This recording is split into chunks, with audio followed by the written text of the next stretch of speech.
Well, warmest of greetings to you one and all. Welcome to the Christian Whistleblower channel. I'm Jeffrey Daugherty, coming to you live from an undisclosed location somewhere deep in the heartland of America, hopefully right to your heart. And today I have a man with me that needs very little introduction anywhere in our genre. The founder of Wormwood System Observations, been doing this work for at least 3 years, probably closer to 5. A guy who is arguably one of the leading experts currently on the Planet X Nibiru subject. I'm very happy to have with us Mr. Steve Olson. Hey, it's nice to be with you guys.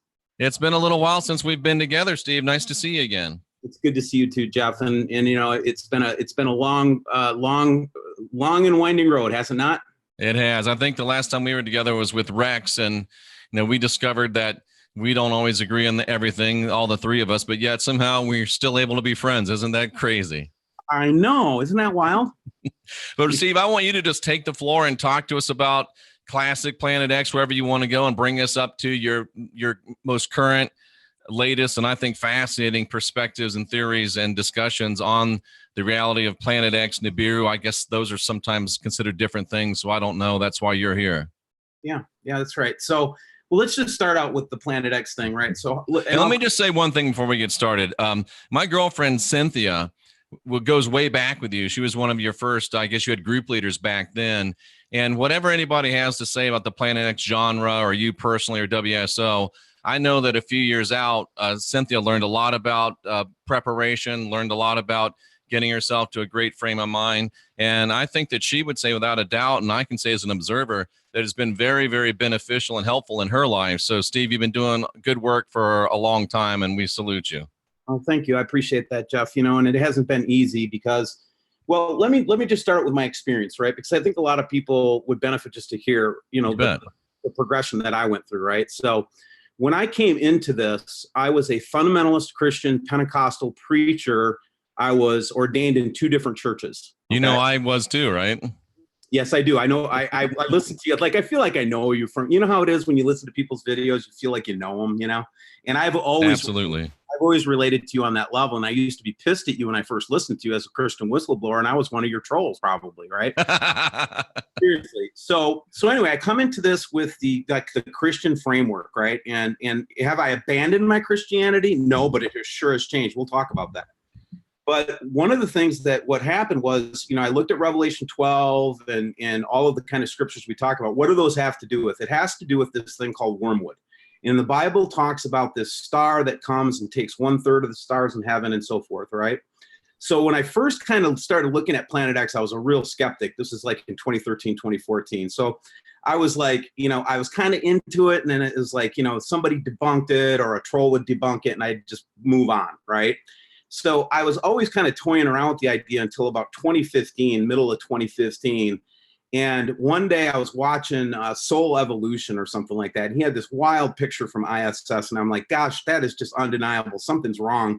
So I went and I started doing my own research and I started looking at sky cams down in Antarctica.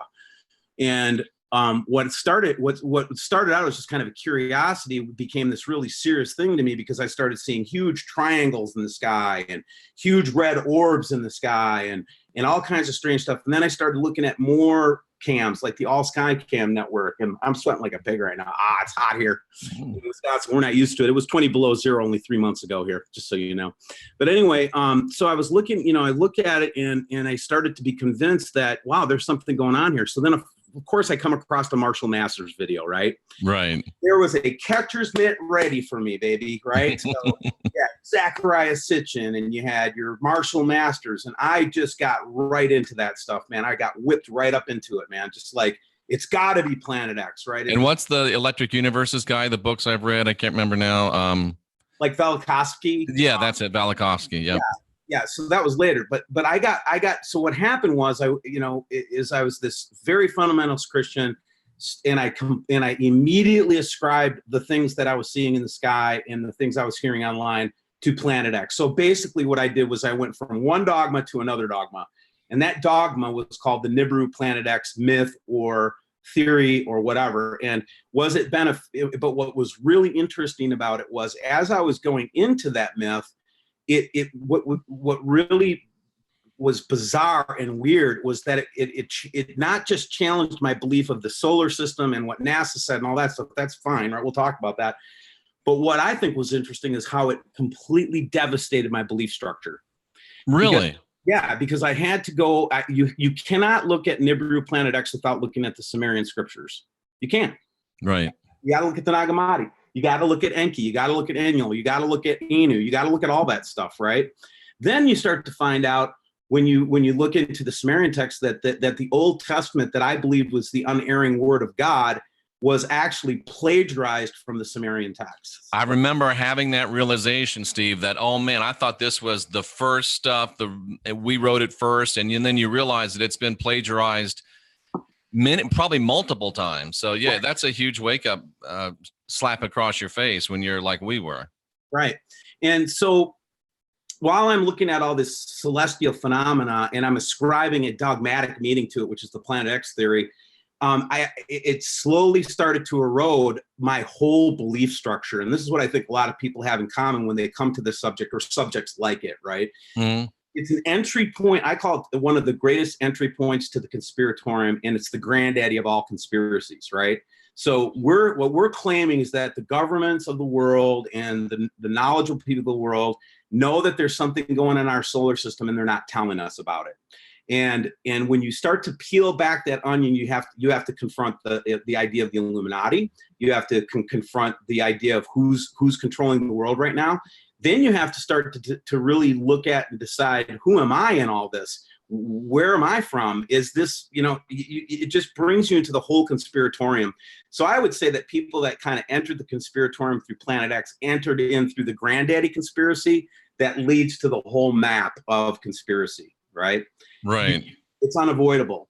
So what do you do, right? So in my experience, so I had so much cognitive dissonance, though, and I didn't realize that was what was happening in the early stages, because I wanted to ascribe a meaning to it. I wanted it to be defined right away. But it could not. It's not definable. As you'll see from pictures I'm going to show you today, the phenomenon continues. The weird sightings of planets and two suns and all that continues to this day.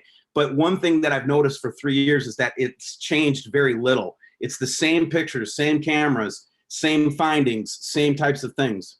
Yeah, and even to a professed skeptic like me, sometimes you see photographic evidence that makes you think, wow, there's something going on, but I'd rather just ignore it.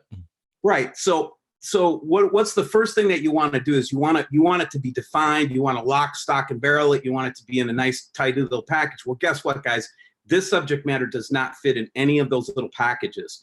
So even Steve Olson in like 2016, 2017, I had such bad cognitive dissonance that I literally went crazy. I lost my mind, Jeff. I went off the freaking rails, Jeff, right? And it was because of good friends and people that I met along the way that put me back on the rails again and helped me to deal with this cognitive dissonance, because there is no defining this stuff. There is no nailing it down. There's too many unknowns. There's too many variables. And so anyway, I continued to do the work, continued to do the research, continued to interview people like Marshall Masters and Max Egan's and all these different people in the conspiratorium, just like you do, kind of, but with a little bit of a different twist. Sure. And just kept learning and learning and learning. And where does it lead you to? Where does this all lead you to? What it led me to personally was, it's not about what you're seeing out there. It's what about is going on in here. Mm. If this stuff doesn't push you back into here, then it's failed. All of our efforts are failed, because if you're not looking at your own heart, if you're not looking at who you are, what you are, right? And like, let me give you an example of some of the recent things. So I went from being this Pentecostal preacher, Planet X, doomsayer, to now I'm like one of the main people in the community that keeps saying, look, we got to hang together. Look, we've got to love each other. Look, you've got to heal yourself. You got to figure out what you are, who you are. Stop being in fear of all this stuff. Have a sense of wonder about it. We don't know what's going to happen. Steve, can I ask you a quick question? Sure. Was there a period of time where you were able to work Planet X into the Pentecostal preacher mindset? Oh, definitely, man. Paul Begley and I were best friends, and in the early stages, and I was right up there with it and everything like that. But what started breaking down, though, again, and this goes back to the study, you're forced to look at the Sumerian scriptures. You're forced to look at the alternative points of view on religion. You're forced to do comparative religion. You're forced to look at the Hindus. You're forced, if you really are going to do research on Planet X, you're going to have to go to the Vedic texts. You're going to have to go to the Sumerian text. You're going to have to go to these things. And what happens is that dogmatic Christianity started to break down really fast. And this is what, let me give you a great example of what Cynthia says the same thing. She's in the chat room. Yeah. And what's like the first thing that really broke down for me was when I started to realize that blood sacrifice itself, and this is the etymology of Christianity, right? The blood sacrifice of Christianity makes no sense, because if you have an eternal God, omnipotent God, why would he ask for blood and death? Where the heck did that come from? So now I'm starting to question my very faith in Christ and all the things, like that. And then you start to come to find out that the scriptures of the New Testament and the Old Testament were manipulated. And I mean, to me, the most important story for Steve Olson personally about Planet X isn't that I had this great revelation that there's planets out there that aren't identified, or we're not getting the truth, and blah, blah, blah from NASA. The biggest revelation that I got from this was, you don't really know who you are, and you don't really know who these gods are that you're worshiping. That was the biggest thing that came out of this for me. That's a light bulb moment right there. And I've been there, done that. So I'm with you. And I know you do a weekend show with Wayne Steiger, but there was a period of time, and I'll be back with Wayne again and talking to him soon, but there was a long period of time where I couldn't talk to him because he would challenge my faith all the time. Right. Yeah. And he challenging these things and bringing facts to me. And it was just finally, I can't listen to it anymore. The cognitive dissonance got too great. And so even while we remained friends, I couldn't speak to him because it was just getting to the point where I couldn't deal with these truths anymore. It was just too disruptive. Right. And Wayne's not shy. He'll call you out if he thinks there's something there. All right. He will. I love Wayne. Don't get me wrong. I do. Absolutely. He's opened my eyes to a lot of things that I didn't want to look at, that you had to look at. But let's take that example of blood sacrifice. Where did that come from, right? And why is it so important? The blood of Jesus. Isn't that just? I mean, if you step back and you think about it, it's like, I'm going to be covered in the blood. You're going to be covered in somebody's blood. You're going to drink their blood. You're going to eat their. Where did this come from? But you have to remember, I was a good little Catholic boy that turned Pentecostal. I never questioned blood sacrifice, not even once. But then you start to look at the Sumerian text and you start to see that there's monsters that eat blood. And you're like, wait a second, that sounds like the New Testament. Yes. How did that happen? Right? And so where did that evolve to? Well, it evolved to is I still believe Jesus Christ, Yeshua, or whatever you want to call him, was a real person. I really believe that he walked the earth and that he said things that he said. And I think that they hid about 90% of what he said. We see this as evidence in the book of Thomas. So I'm not one of those people that don't believe that he existed. I believe, though, that the person that we saw through our religious lenses throughout time is not the same Jesus that came here to do what he was here to do. Okay. We can certainly agree on that. Yeah, which I believe, so, and I don't even like the word believe anymore, man. I just don't like it. And people will say, well, what do you mean you don't believe? I don't believe. I want to know. Exactly. Right. I'm done believing. I want to know. Right. So somebody said, so you don't believe in God anymore? I said, nope, I don't believe in God anymore. I know God. Big difference. That's a huge transformation in your life. And I mean, it's funny, people, with messages as different as yours and mine, yet there's so much in common. We're both saying a lot of the same things. Like I interviewed Magenta Pixie, the, quintessential rainbows and unicorn new ager, and she in her own language is saying a lot of these same things that we're saying. So it's great to see some syncretism, some coming together of people in very vast and different genres. Laura Eisenhower had on the other night, again, talking the same kind of talk. It seems like we're all being drawn to the same place. And if we can get to where you finally got of, we don't have to have everything exactly the way we want it. Let's be inclusive. Let's learn from each other. Let's give each other room to grow and be a little different and come together on the things that we know and let each of us hold our own beliefs if we have to. Right. Somebody mentions in the chat, Lars Maul. By the way, Lars Maul is an excellent kind of reference point. If you want to kind of know where I'm coming from right now, I think I blend with Lars pretty good right now. Excellent. So right now I'm resonating with him and listening to his recent work. And yeah, I mean, and what does that boil down to, right? So So the bigger thing though, now let's back up another. So we've chipped away at my Christianity. Now all of a sudden I'm without direction. I'm without an anchor. I'm like flying all around. I don't know what to believe anymore. And lo and behold, I start to find out things like from the Vedic texts, and you start looking at stuff that Rex Bear talks about, that you've talked about before, that it's possible that this whole thing is like a big chicken farm, right? And we're the chickens. Yep. You look at like what the Hindus or the Gnostics were really, really keen on this, right? With the demiurge. Yep. The idea that there might be a malevolent, race of beings. I mean, this is where this stuff leads you to, man. There's no avoiding it, right? Laura Eisenhower or any of them. This is where we go with it, right? I don't care. Lars talks about it. All of them talk about it. Yep. And you can't avoid it. So all of a sudden we're starting to realize that, yes, there is potentially malevolent beings in the universe that have created a prison planet that we live on. Okay. And when you start to come at it from that perspective, it makes so much more sense than anything I've ever been told before. You understand what I'm saying? You get what I'm saying? Yes, I'm with you. I was just muted. Sorry. No. All right. And I'm trying not to sweat so hard here, but it's hot. So, but going back to this whole thing, so you got this going back to the Planet X thing, which plays into this idea that we're a farm of some sort. So you got this 3,600 year cycle, right? Which does bear out historically to be pretty key thing. Like the last 3,600 year cycle started with Moses. Okay, the 3,600 year cycle before that started out with a Jesus figure 2 named Horus. Horus had 12 disciples. He was born of a virgin on the December 25th. You've done the comparative religion.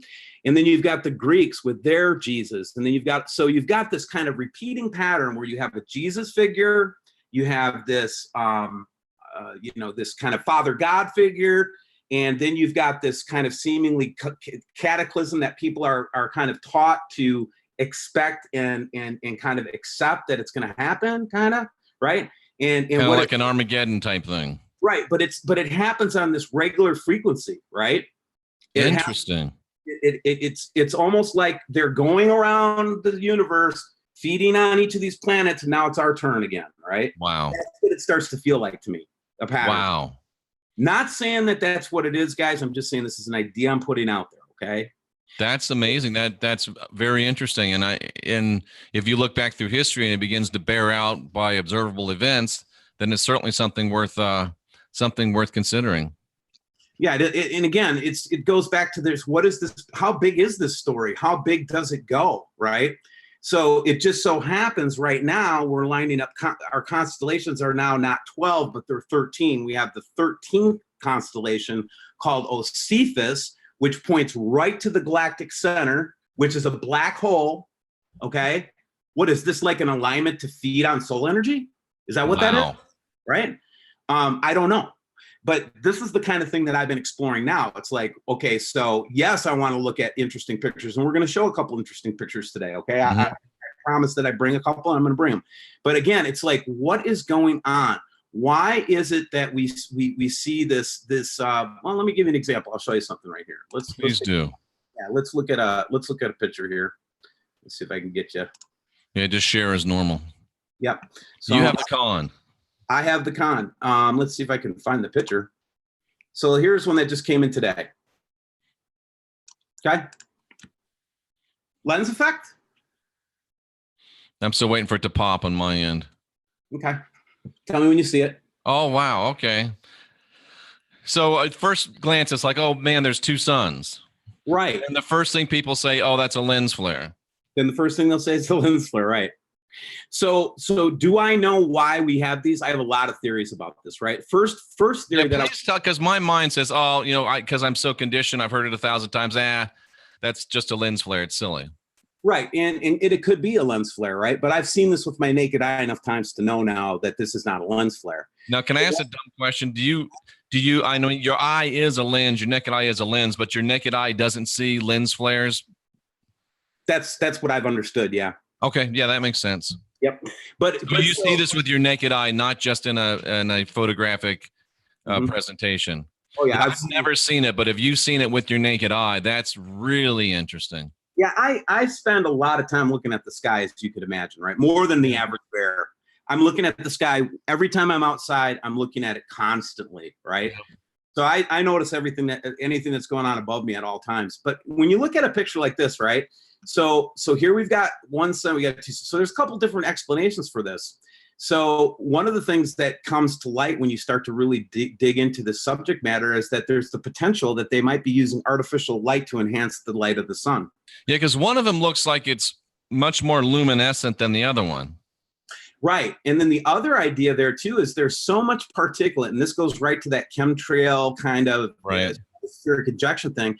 There's so much particulate in our atmosphere right now that the real sun could just be focused beam on this part right here, but it's actually a reflection off the atmosphere. That's what I actually think it is, by the way. But nonetheless, we're looking at this and we're saying the sun doesn't look right, the sky doesn't look right, we've got chemtrailing going on. And I always like to go to my Occam's razor list, because I made an Occam's razor list a little while ago, right? Yeah. And what is Occam? Occam says that once you've considered all the facts, then the most simple explanation must be true, no matter how preposterous it might be, right? Right. So we've got volcanic activity has increased 20-fold, 30-fold, whatever it is. Earthquake activity has increased, so much over the last 20 years. We don't know where we are in our orbit anymore. It's completely, our skies are different. The North Star's off by 6 degrees. Asteroids are going up. I mean, so if you look at all of the stuff that's going on in the world, weather, all of it, right? Something is happening, okay? Now, is it Planet X? Well, that's one possible theory. Or is it we're in a different part of galactic space? That's another possible theory. Is it all artificial? Is it all just stage show? Is it all just something to put us into a place of submission? Probably, likely. That's right? Yeah. What's that other picture that's up there, Steve? So this is a picture I got from a gal named Linda Miller on her web channel. And this is one of the pictures that we had on our video today, where we saw this extremely bizarre object followed by what looked like a chemtrail. And again, this is another part of this whole thing, that it's like we're seeing these, not just airplanes anymore spreading these chemtrails, some other type of technology. Is it man? Is it extraterrestrial?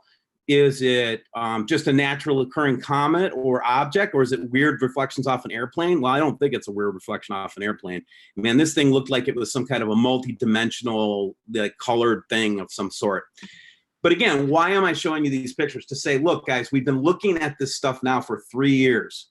Here's where I think that we get there, where we really fall down as a community. Number one, we think we know what it is. That's bullshit.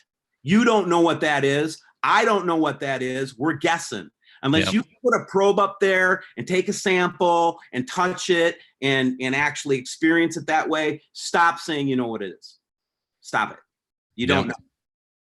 Now, and people like me that, up until very recently was like, I may not know what it is, but I know what it not is. I don't know what it not is either. I don't know what it's not, because I'm looking at skies now more than I ever have. And I've seen just crazy weirdness with the clouds, crazy weirdness where it looks like the sky has a gap in it, like the curtain parted and, somebody messed up when they were putting up the background. I've seen a lot of nutty, crazy stuff in the skies. And frankly, that's one of the reasons why you're here, because it's time for us to start asking questions and bringing in all the data and getting together and trying to decide, if we can't figure it out, we can at least figure out how we can react to it. Well, and that's where the channel WSO has gone. So we still look at the sky phenomenon, and we stop pretending that we knew what it was. So that's over with. And kudos to you for that. That takes a big step. We don't know what it is. But you know what happens right when I started saying I don't know what it is? Attack. What are you saying? Sitchin is wrong? What are you saying? My dogma? You're going to challenge my dogma? And there's a lot of Planet X researchers out there that attack me incessantly. Why? Because I don't buy the bullshit anymore. Yep. I'm not going to sit here and wait for December 21st, 2012 anymore. I'm done with that. I'm going to live my life the best I can. I'm going to be the best kind of YouTuber that I can be, because I'm a creative person. I love YouTube. I'm going to write books. I'm going to do websites. I'm going to do publishing. I'm going to do radio shows, and I'll move on with my life. And I'm not going to live in a state of fear. So the first thing that I think we came to as a collective in WSO, we decided that we're going to stop being afraid of this stuff. The number two thing is we're going to stop setting dates. We're going to stop saying, oh, like I remember Bob Fletcher in 2015 when I was listening to him saying, oh, for sure we're going to see it in December of 2016. The world's going to go upside down, right? Nothing happened. Right. Then Russell Master saying early spring 2017. That stuff is all just meant to keep you in a state of fear, guys. Stop listening to it. Just stop. It's no good for you, right? It doesn't answer any questions. It doesn't bring you to a closer relationship with the universe or God. It doesn't bring you a closer relationship with your brothers and sisters, man. Just drop it. Steve, do you think and not necessarily the people that we've mentioned, but do you think there's people out there that are intentionally stoking up fear? Yes. And why? Well, that goes to that big picture again. I have a sense that that not all the information or misinformation that we get is human based, right? So that's a good point. Yeah. So, and if you're a Christian, I might refer to the scripture where Paul talks about, and I know how you feel about Paul, but the one that where he talks about our war was not with flesh and blood, but with principalities and powers. Yep. Ephesians 6:12, I believe. Yeah. Who the heck do you think he was talking about? Yeah, and that, even though Paul wrote it, I mean, I've come to realize that Paul, I used to be, don't read Paul, never read Paul, but Paul actually wrote a lot of things that are disclosure to us, not because he wanted to help us, in my view, but it has to be put out there because some weird code. So I'm all over Paul's writings now. And there's a lot of truth in them showing us exactly what the fear and guilt control matrix wants to do to us. So I'm not where I used to be on Paul. So we're both are. I don't know if it's growing, but at least we're both expanding and changing and becoming more open-minded. Well, we have to open our mind up to this manipulation idea. And the reason I started out with the farming idea is because it gives me such a lot of connections, right? So let me take you through another progression. So one day I realized it's like there's all this deceit and deception in the world, right? And it's around every subject. There's always misinformation. Like as soon as WSO got up to 50,000 subscribers, there was another Planet X channel that had about the same number, and they were in constant controlled opposition to us at all times, right? It's always this deception and throwing slime at each other and personality politics and cult of personality and blah, blah, blah, blah, blah. And I sit back and I was listening to Jordan Maxwell when I was interviewing him on a radio show. And Jordan was painting the darkest possible picture of the Illuminati and the one world order and all that stuff. And all of a sudden I heard this little voice inside me saying, they wouldn't have to deceive you if they were more powerful than you. Ooh, that's so good, Steve. That's so good. What? So what am I exactly? Why would they have to deceive me? Because if they didn't have, if they were really more powerful than me, it's like, if I have the 200-pound, lineman and I'm on offense and you've got the 300-pound defensive lineman, you don't have to deceive me. You don't have to trick around or anything in the play. You can just blow right through the line and take my quarterback out, right? Exactly. I don't have to deceive you or run misdirections or any kind of stuff, right?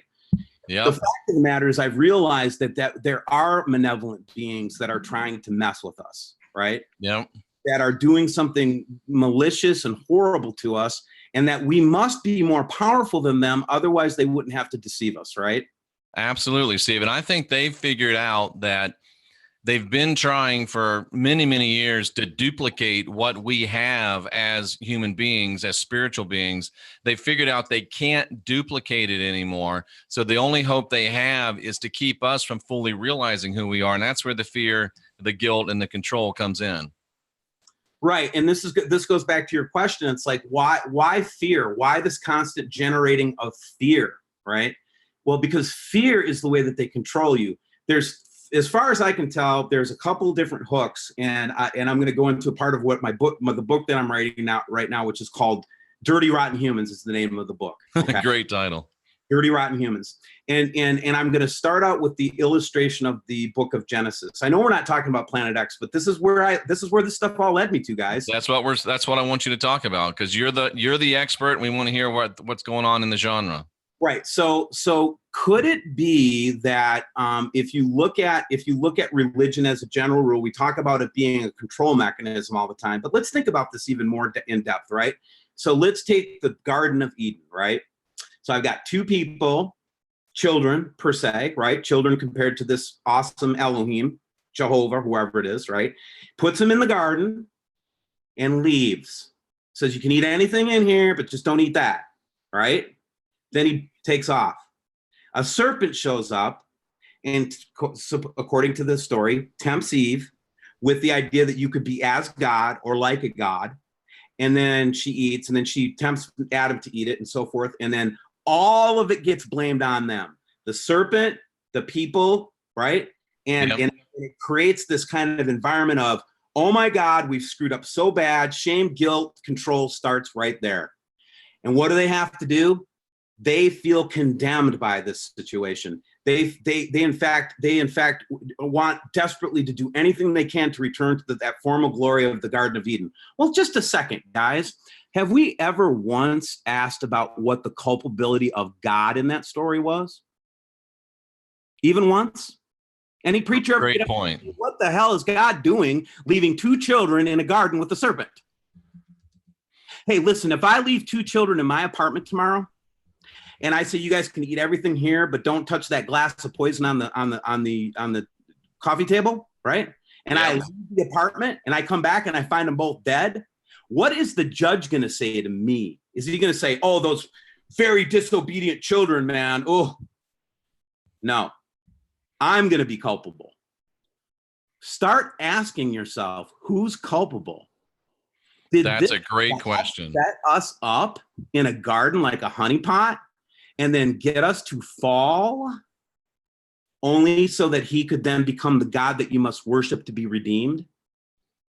And then it brings in the whole blood sacrifice thing you referenced earlier. Really? I got to kill something in order to be forgiven by you? This is the highest. Continually, over and over. The highest form of intelligence, the most omnipotent being we can think of, the Most High God wants to be what? Worshipped? Really? That's what he wants? Or she, or whatever you want to call it? Yep. The only time I can think of somebody wanting to be worshipped in the Bible is when Satan wanted to be worshipped. Remember? If I give you all the kingdoms of the world, then all you have to do is just bow down and worship me, Jesus, right? That's it.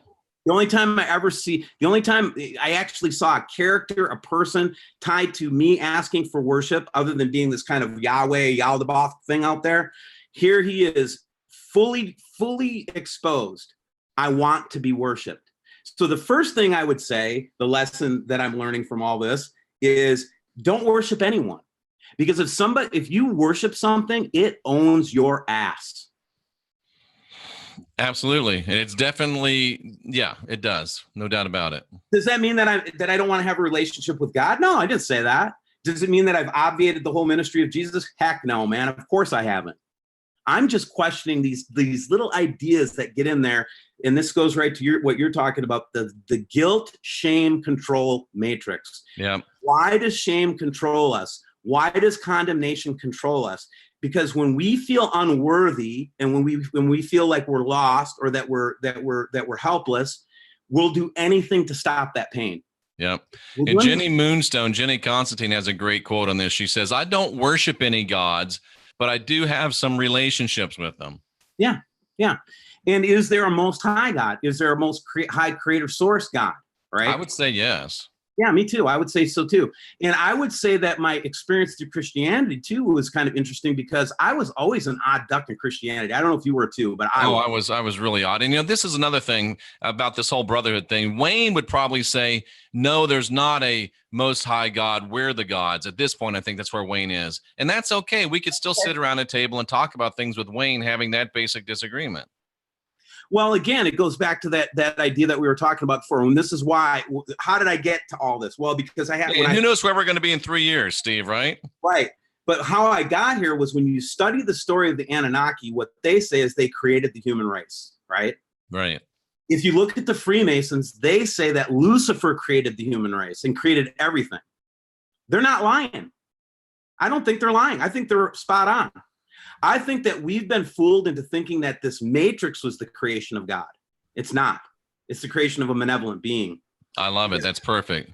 Because Albert Pike was very confident that once Islam and Christianity were done beating the crap out of each other, that everybody was going to come to the glorious knowledge that Lucifer is the creator of the universe, right? That's what he thinks. Yeah. And what brought me to this realization that the whole thing from the Garden of Eden on is a matrix was exactly that idea. If you're a Freemason, you get to the 33rd degree, that's when they supposedly that's when they reveal to you who the real kook is behind everything. And there's no denying it. Fibonacci sequence, sacred geometry, the compass, all of that, everything that you see in the cosmos, from our perspective here on this earth, I think is likely caused or was created by the devil or whatever you want to archetype that you want to put on it. Okay, that this is not. Now, let me give you one example of why I think that. And this is what the Planet X research led me to, man. This is great, because I've been saying for a while now that sacred geometry really isn't. Nope, it's not. Sorry, guys. I've studied it out, man. This is what the Lucifer archetype in Freemasonry is using to prove that he is the God of the universe. When the great architect isn't what you think he is. Right. So, and I interrupted you. Sorry. No. Let me give you an example to prove my point. Okay. So, or one of the things that led me down this rabbit trail. So I looked at the Earth, right, in our 3D existence, and the states of matter, which are solid, gas, and liquid, right.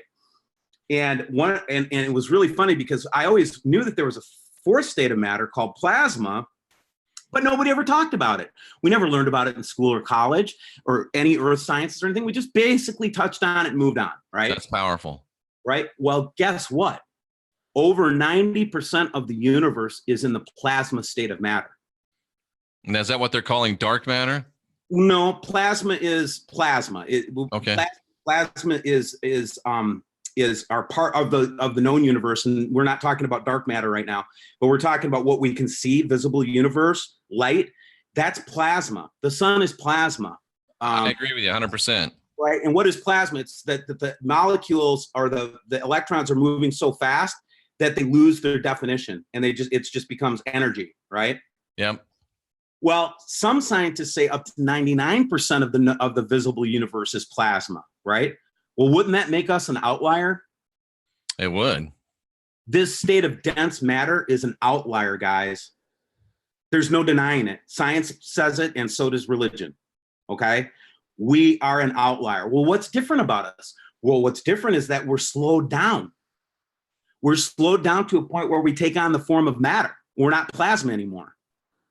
Is it possible that there's such thing as a plasma being, a plasma consciousness, a plasma planet, a plasma spaceship, a plasma technology?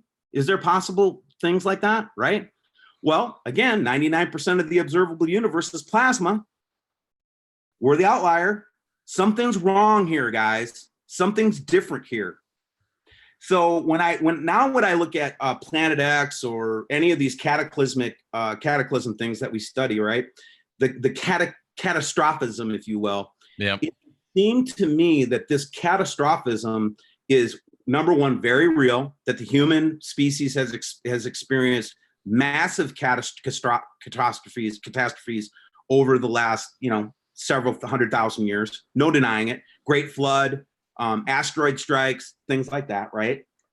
Now, why would you constantly be pumping fear into me about cataclysm, though? What would possibly be the benefit to me? Well, when you start to study about archons and you start to study about these different groups that are well documented, it would seem that they feed on that. It would indeed. Interesting, right? That they literally feed on fear. Well, now it makes perfect sense. They want to create as much fear and loathing because they eat it. They like it. It's like dessert to them. Does that make sense? That makes perfect sense. This is what Planet X research led me to. Isn't that amazing? I know, right? So all the pictures that we show. So why do I still show pictures and stuff if you feel this way, Steve? Because here's what I think. when I show a picture like the one on the left, or even the one on the right, and I am like, WSO is like for noobs, for people that have never really considered that there's something different out there. So it's my hope that when you look at a picture like this, that it will be a pattern interrupt. It will cause you to stop and rethink your life, right? Just like in the Star Wars, go home and rethink your life, kind of thing. And that's exactly what I've seen happen in the evidence of it. Most of the WSO subscribers that are very close to me have been on this journey with me now for 3 years.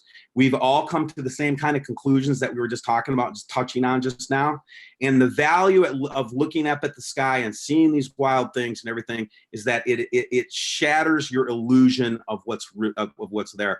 Like here's what I would say. You ever see this little engraving? I'm going to put this engraving out here. You ever see this one before? That one? Let me know when you can see it. Yeah, I'm waiting for it to pop over here. I have seen that one, yes.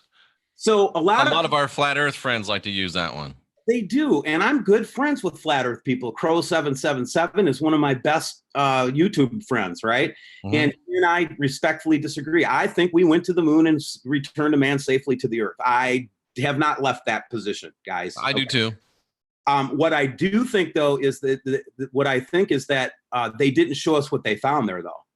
So and maybe what we saw as going to the moon maybe wasn't either, but we've gone. I'm convinced of that. Yeah, and again, I've seen too many pictures of, like, with Bruce sees all with his telescope, where we've actually seen huge machinery on the moon, man. I'm telling you, it's creepy as heck. You just can't even believe it. But anyway, the reason I like this engraving so much isn't for the dogma that people put around it. But this is Steve here, right? I used to think that the universe was this over here, trees, stars. Oh, yeah. Everything's all explainable and everything's a nice, tight little package and everything's cool, right? And Steve started poking his head out through this little veil, right? And you come to find out that there's stuff that you can't even understand out there, right? Yeah. That the universe and what's going on is so big. Now, this goes back to us being the outlier, right? So here we are, the outlier. And the rest of the universe over here is plasma or whatever the heck it is, right? It has to lead you to the conclusion that this is a prison planet. Yep. And whether you're poking your head out of Pentecostal religion or Planet X devotion or flat earth devotion, whatever ism you're into is probably one of these scenarios. And it's time to poke your head out and look at the rest of the world. That's right. And so to me, if you wanted a perfect illustration of where Steve Olson and WSO and all my work is right now, I just poked my head outside of that little part and I'm looking into this vast universe that I've never been exposed to. Like, let me give you a great example of one of the concepts that I've been really playing with a lot lately, which is the starseed concept. Mm-hmm. Right? Have you've had guests on and talked about the starseed thing, right? What do you think? Laura Eisenhower, Magenta Pixie, they're all about that. Yeah. What do you think about that? I think it's fascinating, and I'm like you, Steve. I've come, and I think the more you study, you come to the place where you get to the end of where you are, and you've got to poke your head out to where you're not. And I'm very much with you on that, and I salute you. I have a lot of respect for you. To it takes a lot of respect to come on and a lot of guts to say, "Hey, look, I figured out that I don't know it all, and I'm open to learning more." No. But so the first thing that I think that happens, and I'm probably, 40-50% through this process, is your dogmatic beliefs get melted down if you really have an open mind. If you're going to do research in this area or any of the esoteric areas or any of the things that we talk about, dogma is definitely going to get, and by the way, most of the bad trolling that happens with this concept or things that we talk about, I think it's really just cognitive dissonance. I really do believe that a person sits there, they get, and what is cognitive dissonance? It's when an idea comes to your paradigm, here's my paradigm, and a new idea comes that challenges that paradigm, creates a dissonance within your heart and mind. Yep. And this is very well studied. We have a psychologist that works with this. In fact, Wayne talked to him one time, Dr. Tom, and we talked about this. Literally, the brain will go into a mode where it feels like it's being threatened, literally mortal danger. That's the way your brain reacts to it. So when you see somebody really react vociferously to a really wild concept that you're putting out there, be it aliens or starseeds or Planet X, whatever it is, typically what I think is happening is the first reaction is rage. Absolutely. And I remember when I was coming out of the Pentecostal matrix, if you want to talk about it, I would have reacted with rage. I would have reacted much like people react to me. So I try to give people a little room, realizing, well, Jeff, that's exactly what you would have done. Yep. I remember I wanted to go beat Wayne up one time when he told me when he got Wayne's in pretty good shape. I met him a couple months ago, so that might take a little work, Steve. Oh, I won't. I'm just saying it as a joke. I know. But the point is that anybody who tried to come against my dogma before I was ready to let go of that dogma, they got double out butt shot. Yep. Okay. And it's a protection mechanism, isn't it? It is. It's a self-preservation, because if you're too far outside of the narrative, then from a survival standpoint, it means that you might be ostracized from the tribe. And so you don't want to be ostracized from the tribe in early days, because that meant death, right? So we're deeply wired not to go too far off the reservation. Okay. Well, I've never heard anyone explain it like that. It really is a cultural conditioning that we want to stay kind of close to the rest of us, because like a lone baboon is a dead baboon. That's right. That's exactly right. That's or powerful. A lone dolphin is a dead dolphin, or a lone whale is a dead whale, or whatever, right? So anyway, so I think a lot of the vociferous feedback that we get from people is just that. And then I've had so many people that 6 months later would write me a note. I said, I trolled your channel for, literally the first, year up, and then I'm coming here to apologize to you because I didn't realize that I was suffering from cognitive dissonance. I was suffering from that, right? And I'm very forgiving about it. I forgive I can't hate people, man. There's something about me. I just can't hate you. I might be disappointed in you. I might be angry at you, but hate is not somewhere I go. Do you feel that way too, Jeff? Or am I just... No, I used to be that way, but then I realized a couple things. Those archons that feed on fear also feed on hate. And number two, hate takes a tremendous energetic burden. It's really hard for me to maintain hate for someone. And it's just too much of a burden. And that person, like you said, you never know where they are in their head. They're not really hating you. They're hating probably their own, the crumbling of their own paradigm. So I'm with you. I've given up on hate, and I'm working really hard now on giving up on being triggered, because I can get triggered sometimes and you react, you're like, it's not worth it. Just let it go. Let it go. Yeah. And we're not going to, and like one of the pieces of wisdom. And the other thing that happened was once the dogma started getting melted away, I was able to receive help from other cultures, religions, and sacred texts and stuff that I did not get as a Christian, right? Yep. And one of those was Toltec wisdom. It's probably the best work that I've read in the last 3 years, which is the Four Agreements. I don't know if you're familiar with that. Yes, I am. The Four Agreements, yeah. And in the Four Agreements, it's a very simple thing. It's the first thing is, the very first thing is don't take anything personally. I know this is the great spiritual deep truth of the universe, Toltec wisdom, ancient wisdom. Ready? It's 4 things. Don't take anything personally. Don't assume.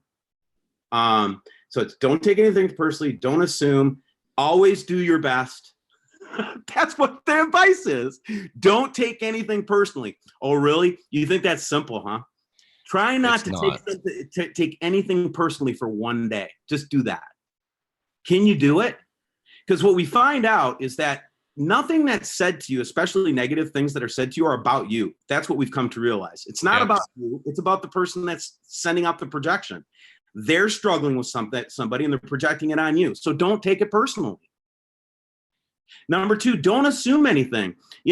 One of the big things is like, this is one of the ways we get in trouble in religion. We assume that the preacher man is right, that he's telling us the truth, that he has good intentions. Or we get in trouble with our government. We assume that the government has good intentions. Well, you got to keep asking questions. You got to be a knower and not a believer. Exactly. Because in the middle of every belief is a lie. Look at it. Look at the word. That's right. So it's funny that these ancient wisdom would boil down to these simple little truths, right? But look at how profound they are. If we stop taking things personally, how much better would our world be if we weren't in this constant state of being offended all the time? There's some people out there, you just notice that they're always offended about something.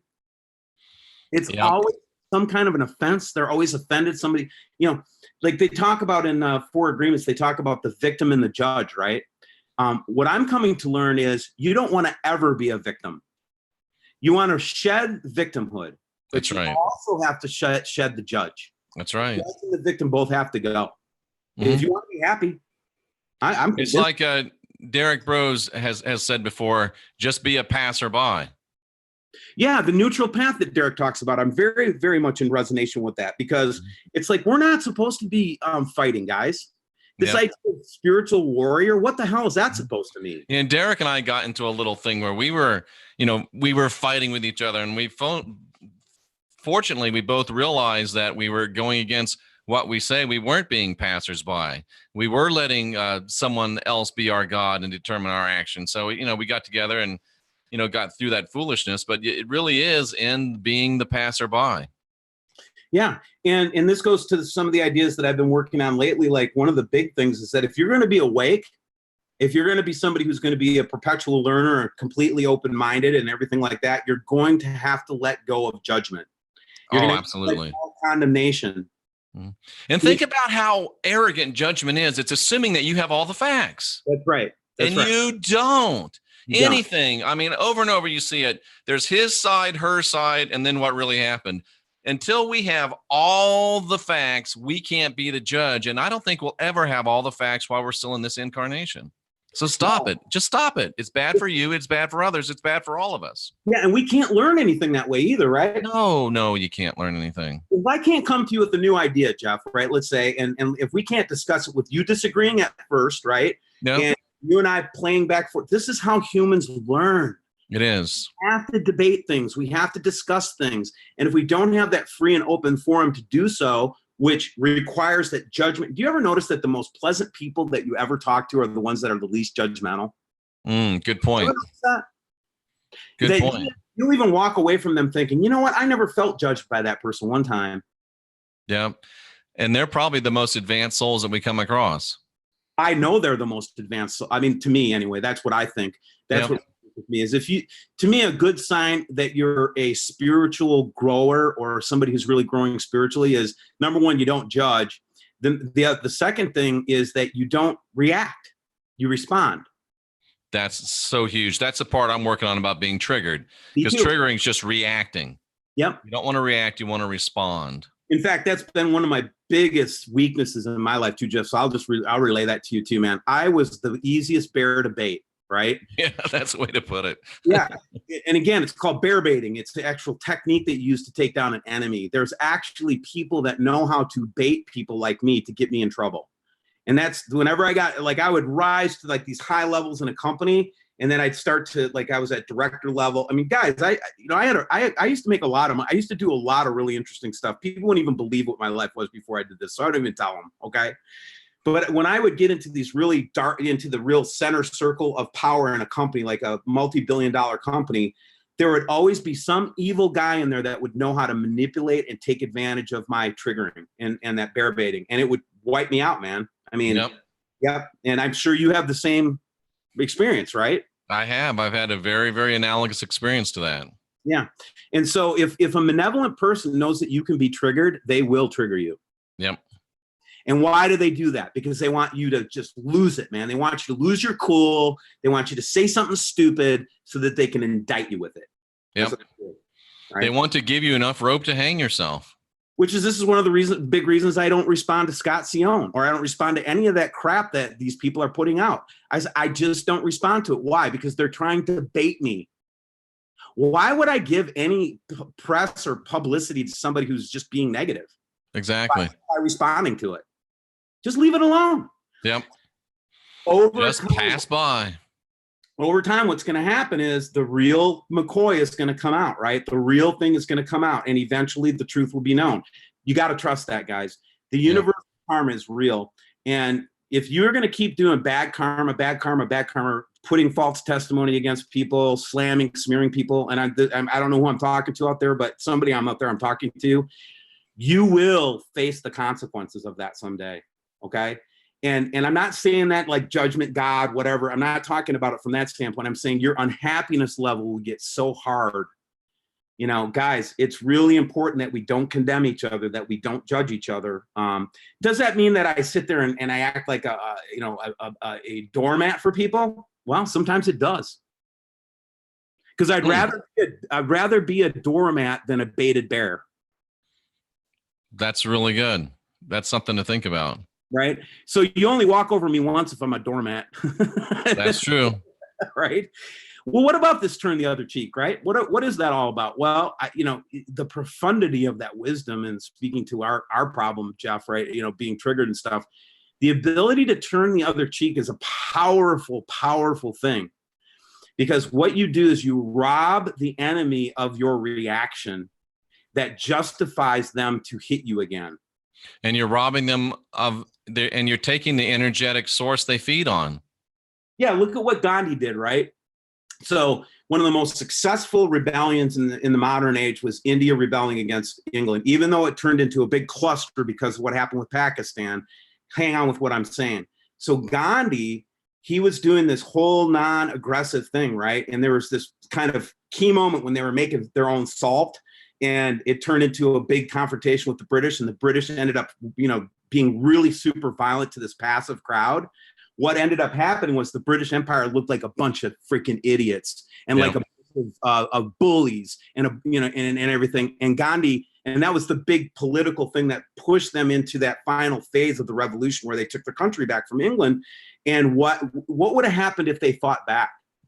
What would have happened if they took up arms against the British? What would have happened? The British could have said, look, there's those insurgents. We got to put them down. They would have been completely justified with their violence against them. But the way Gandhi did it, and I'm not saying I love Gandhi, I think Gandhi's God or something. No, I'm just talking about an example. Gandhi knew and was smart enough. Martin Luther King was smart enough not to fight back. Because if the blacks would have fought back during the civil rights movement, it would have justified a race war. Yeah. They knew it. They've seen it. They knew what happened when they tried to fight back. It didn't look good. Doesn't look good for anybody. So don't give your enemies the right to strike you again. That's what that boils down to. Because as soon as you try to strike, if you hit me and everybody pays attention and watches me not hit you back, they're going to know who the good guy is. That's right. Who's the bad guy? The guy that put that up there. So anyway, I mean, there's so many different directions you can go with Planet X research. You can go theology. You can go space weather. You can go earth changes. You could go science, you could go mythology, you could go esoterics, you could go pseudo. I mean, that's one of the things I love about this subject matter is that it's got so many ways that you can go with it. But ultimately, where I've boiled it down to though is, okay, it's great. You're uncovering the secrets of the universe. Way to go. What are you learning about yourself? That's the big question, isn't it? Yeah. Who are you? Did you answer that question yet? So after all this 3 years of research, what have you learned about Steve Olson? Well, the first thing I would say is that I truly am loved by God. Yes. And that there was never ever going to be a pullback on that. The problem was that I wasn't in a state of grace. I didn't understand grace well enough, because the ultimate issue wasn't that God was forgiving me or not forgiving me. The real issue was that I didn't forgive myself. So good point. I think you're still sharing the screen too, by the way. Oh, that's okay. That's a good picture. It is. But the biggest thing that I've personally learned to do is forgive myself. Powerful. Yeah. And now I can forgive other people because of that. I used to think I forgave people, but now I know I wasn't. Boy, that's deeply profound. It really is. Yeah. Deeply profound. Because this subject matter is going to definitely challenge your faith. It's going to challenge your beliefs. It's going to challenge your dogmas. And that's a good thing. Absolutely. Absolutely. Do you want to speak at all about where you are now as far as the nuts and bolts of who and what is Planet X, or do you want to save that for another time?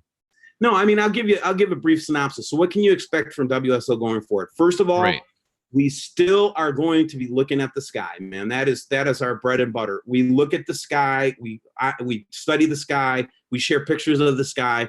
And there's just so many things to see out there that are interesting and bizarre that will never end. Because that's why people like to come to WSO. And again, like I said, we're a noob channel. So if you've never been exposed to anything, it's my hope that you see a couple pictures that give you a pattern interrupt. Number two, we're gonna continue to delve into the origins and the whys and the whos of what is the human species. What are we? Why are we here? And why is this all going on around us? So it's the theology still. So it's still the science and theology. We're still going to be doing that. But one of the things really important to me is we want to create a community and be part of a community that doesn't live in fear anymore. We're just not going to be afraid anymore. I refuse to be afraid anymore. I'm not ever going to push. I'm going to do my damnedest not to push fear porn anymore. Because I did, man. Guys, I'm sorry, man. Have you seen what's been going on with John X Army lately? I have not.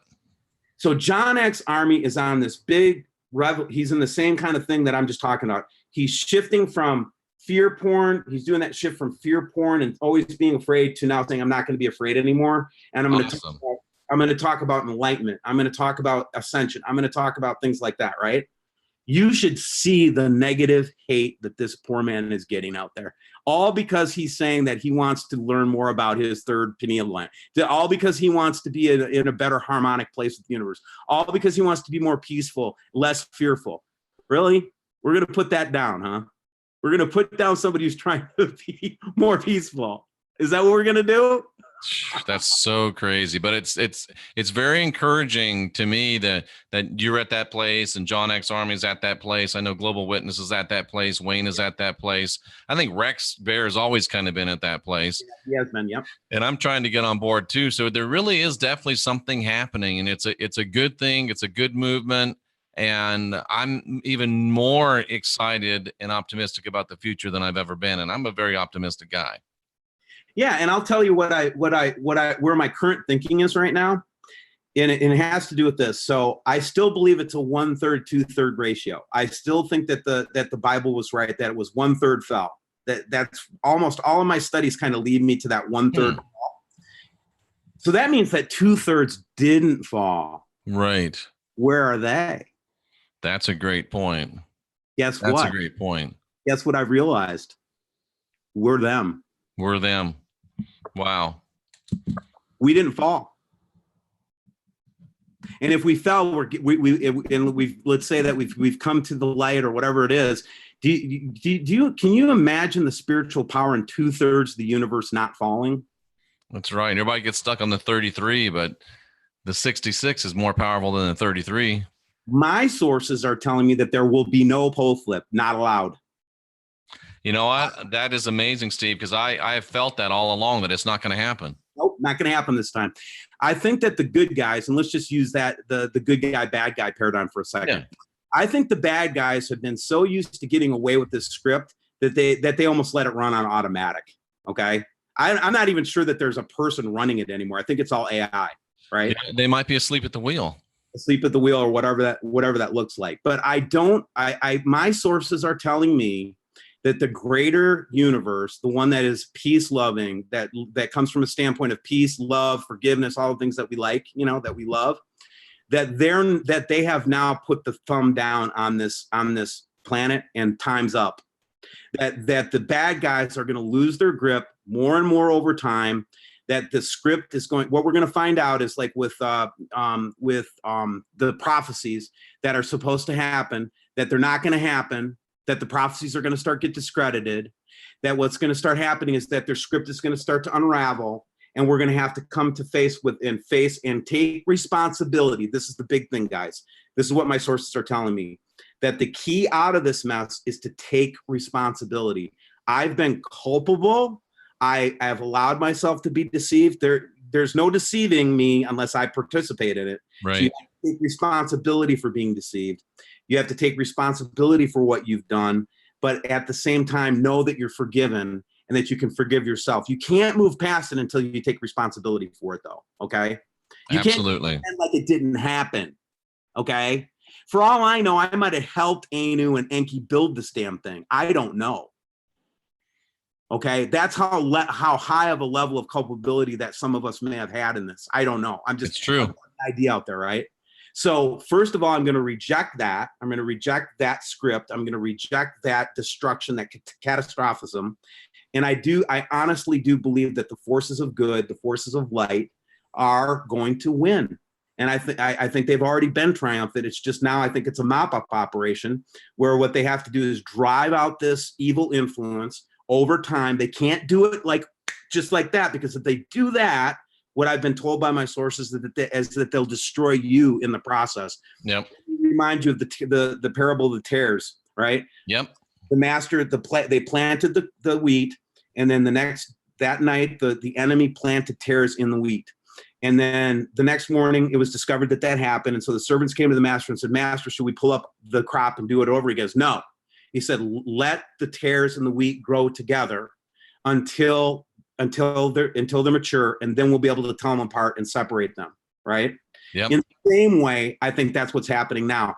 That this has to continue a little bit longer, because if you rip, the master said, if you rip the tares out too early, you'll also take the wheat. All right. Yeah. Now that, by the way, I'm using a metaphor that I hate, because listen to me. Do you ever notice that the New Testament is always referring to us as food? Imagine that, Steve Olson. Imagine that. We're sheep. We're grain. We're wine. We're stores for the storehouse. Does anybody ever catch the fact that, or when Jesus catches the fish with the 153, that they sat down and ate the fish? Yep. And we're metaphorically the fish. Yep. Did anybody get that? I'll just leave it with that, brother. That's so right on. Steve Olson, this is one of the, we've had a lot of great programs lately, and this is right up there with it. I'm very, very honored and feel privileged that you were here, and I hope that we can do this again for sure. Oh, I'd love to have you on my channel too, Jeff. So let's make it a play date every month and just try to get together. I think that absolutely. Let's do it, Steve. I'm and you didn't pay me to say this or anything, but I am so impressed with where you are as a human being, let alone, a YouTuber. Just the growth and the development and the humility. You really are an example and an encouragement for me. I think we're a lot alike, and you're making it, so I know that I can make it. So together, we'll put our hands together and we'll be friends, and we'll assist each other. And I really appreciate your shining example, Steve Olson. Make sure you go subscribe to the WSO channel. Yeah, what a coincidence, because I think the same thing about you, and I do think we're a lot alike, by the way. I know we are. Absolutely. Yeah, I get Steve, there's not enough people saying it. There's me and I think you. We are going to win, and I think the good forces are going to win. That's right. And there's not going to be a pole flip.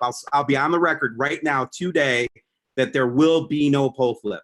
And I'm with you. I've been on record, and I'm on record again with you. It's not going to happen. We're going to win this time. Yeah, we're winning this time. It's over, guys. This matrix is going to be over this time. We're all going home, man. It's time to go home. Steve, couldn't have said it better myself. Stay there 1 second so I can say goodbye to you personally.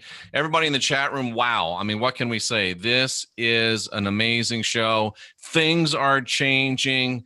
The wind is blowing in our direction. Our sails are full. We are the last generation of real humans. And if we get busy, we are going to win this thing. For Steve Olson and WSO, please go to the WSO channel on YouTube and subscribe. And we'll see you again next time. Thanks, guys.